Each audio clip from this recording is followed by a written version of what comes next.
from one day to the next, we have no idea what we're going to see from the Toronto Blue Jays. We've talked about it many times.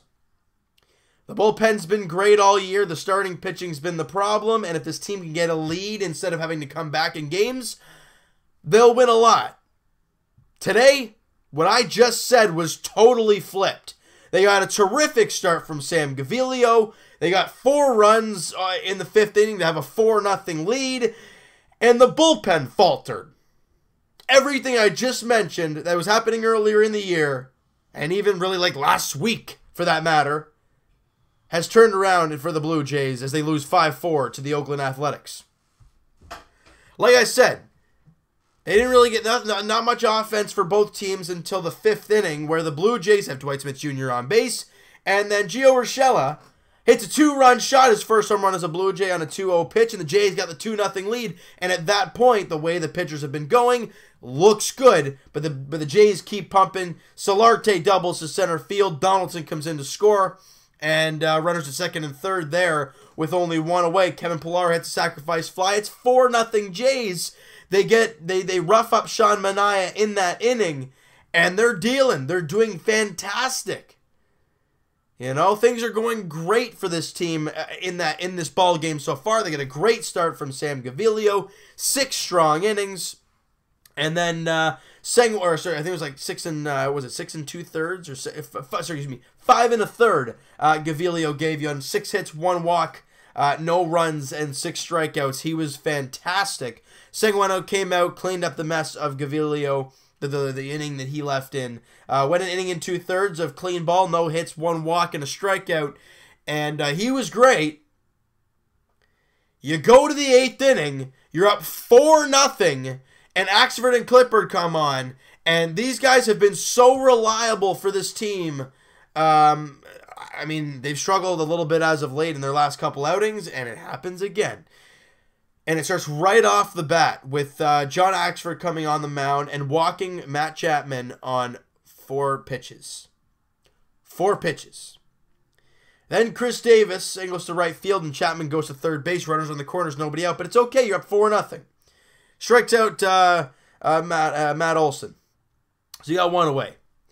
Then Piscotty singles to right field. And 1 run comes in to score, an ill-advised throw by Hernandez, and the runners move up second and third now with only 1 away. But you're tying run to the plate, but it's okay. You still have a 3-run lead. And at that point, they switch pitchers because you want to get your best guy in there. Tyler Clippard's been great all year, and he's facing a good team, right? He's facing a very hot team. And then he gets fouled to fly out to Kevin Pillar. It was shallow enough that Davis couldn't come in to score. So you've got 2 away. And they pinch hit Jed Lowry, who's been very, very good all year long. Very good in this series. And they walk him. They walk him to lead off the inning. Or lead off Tyler Clippard's... no, excuse me. So now the bases are loaded now with 2 away. Chad Pinder comes up and hits a grand slam. Jays down 5-4.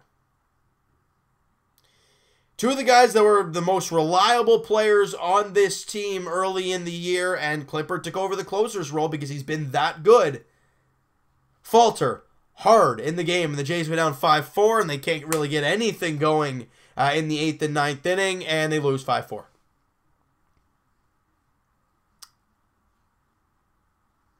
I don't know what to say, guys. You know, remember when Clippard's and Axford's ERA was, 1.45 and that kind of stuff? Axford's ERA now is 3.27. Clippard's is 1.9, which isn't too shabby. But this hurts. Bad.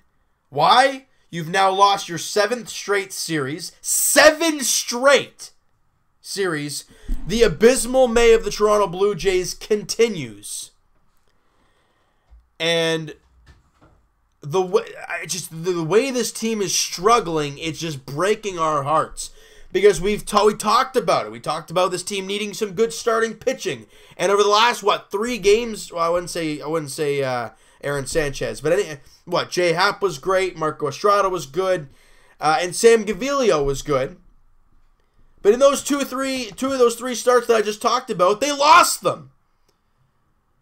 You know, it's just they're finding ways to lose, and it hurts.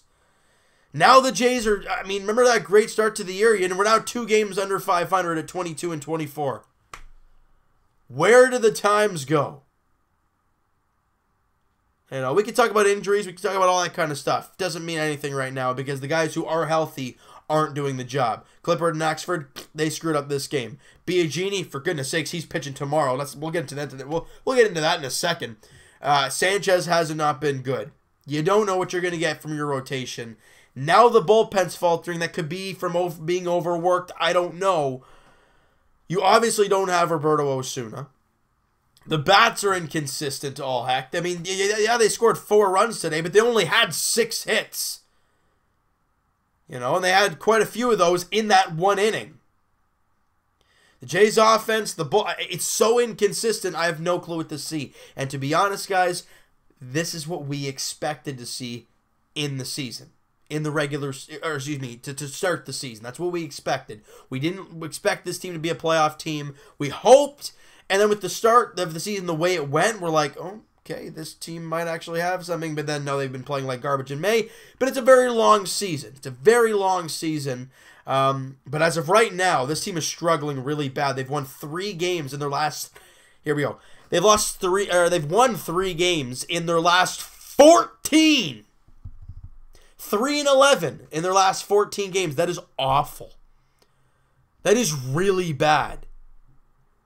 And they are really fighting themselves. And with that being said, guys, I mean, they've now lost 3 straight to the Oakland Athletics. They've lost another series. I mean, tomorrow you're facing Daniel Megden. And, oh, big Joe Biagini's on the mound for the Blue Jays. I don't know. Just sucks, guys. It really does. Watching this team crumble before our very eyes. Seeing them play well and then hit a brick wall and fall apart. Now, so with Jaime Garcia on the DL, it looks like he's going to be back off the 10-day DL when his 10 days are up. So that means Gaviglio and the Biagini and Gaviglio thing will change the next time around. But my question is, who do you keep in the rotation? And I think it's blatantly obvious. Biagini hasn't not thrown a good ball game all year long. Gaviglio gets 1 start, and he gives you 5 1/3 shutout innings. Hello? I don't think there's any doubt. If I see Gaviglio back to the bullpen or be sent down once Garcia comes back, I'm losing my mind. But Gibby loves Biagini, so I don't know what's going to happen, all right? So you know what, guys?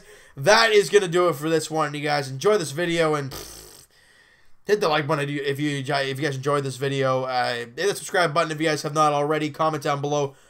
What happened today? What happened today? This is ridiculous. I want to hear what you guys have to say about this. And we'll talk to you guys Tuesday afternoon podcast edition. Link is in the description for the podcast channel and for the podcast itself on iTunes. Also, Twitter down below, guys. Go give it a follow. Send me a DM. Do all that great stuff. And we'll talk to you guys, I guess, Blue Jays edition tomorrow as the Jays look to salvage 1 game out of the 4-game set against the Oakland A's. And the only positive would be to get out of the loss column. Daniel Megden against Joe Biagini. Here we go, people. Let's go into this with an open mind and see what happens. We'll talk to you guys then.